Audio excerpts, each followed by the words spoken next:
ሰላም እንዴት ናችሁ? የዩቲዩብ ቤተሰቦቼ በጤና ፕሮግራም የማቀርበት የዩቲዩብ ቻናሌ ነው። በዛሬው ዕለት አዲስ ይዤላችሁ የመጣሁት ምንድነው በከንፈር መሰነጣጠቅ ወይም ደግሞ ቻፕድ ሊፕስ የሚባለው ማለት ነው። የእነዚህ ምክንያቶችና መፍትሄዎቹ ምን እንደሆኑ ነው ነግራችሁ። ብዙ ጊዜ ከንፈራችን ስንጥቅጥቅ የማለትና የመድረቅ ወይም ደግሞ በቃ የደረቀ መሬት የመምሰል አይነት ስሜት ሲኖረው ብዙ ጊዜ እንደዚህ አይነት ችግር የሚኖርብን የቫይታሚን እጥረቶች ናቸው የሚሆነው ቫይታሚን ቢ2 ቢ3 ኤንድ ቢ6 እና የአይረን እጥረቶች ናቸው። ስለዚህ እነዚህ ምግቦች ብንመገብ ወይም ደግሞ ሰፕሊመንቶችን ብንወስድ ይሄ ነገር ይወገዳል ማለት ነው። ስለዚህ ብዙ ጊዜ እንደዚህ የከንፈር መሰነጣጠቅ የሚኖረው ቫይታሚን ቢ2 ቢ3 እና ቢ6 እንዲሁም ደግሞ የአይረን እጥረት ነው። አይረን ብዙ ጊዜ ከምንበላው ምግብ ጋር ከፍተኛ የሆነ የአይረን መጠን እናገኛለን።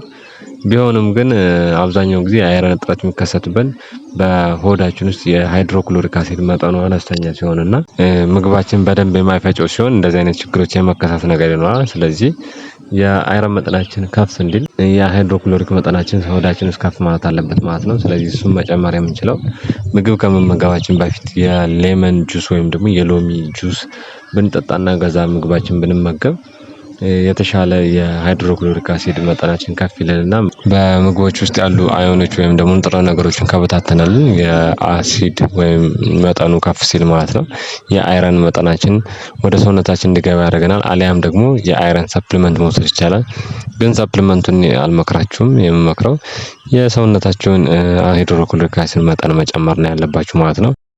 ከዚህ በተጨማሪ ደግሞ አካላዊ እንቅስቃሴ ወይም ደግሞ ኤክሰርሳይዝ ቢደረግ እንደዚህ ሰውነታችን የተሻለ የማምረት አቅም እንዲኖረውና አይረን ወደ ደማችን እንዲገባ ይጠቅመናል ማለት ነው። ይሄን ይመስላል ዛሬ ይዤላችሁ የመጣሁት። ቪዲዮውን ከወደዳችሁት ላይክ ማድረጋችሁን እንዳትረሱ። ለሚያስፈልገው ሰው ሼር አድርጉ። የጤና ፕሮግራም ማቀርብበት ነው። በሌላ የጤና ፕሮግራም እስክንገናኝ ድረስ ባይ ባይ ቻው።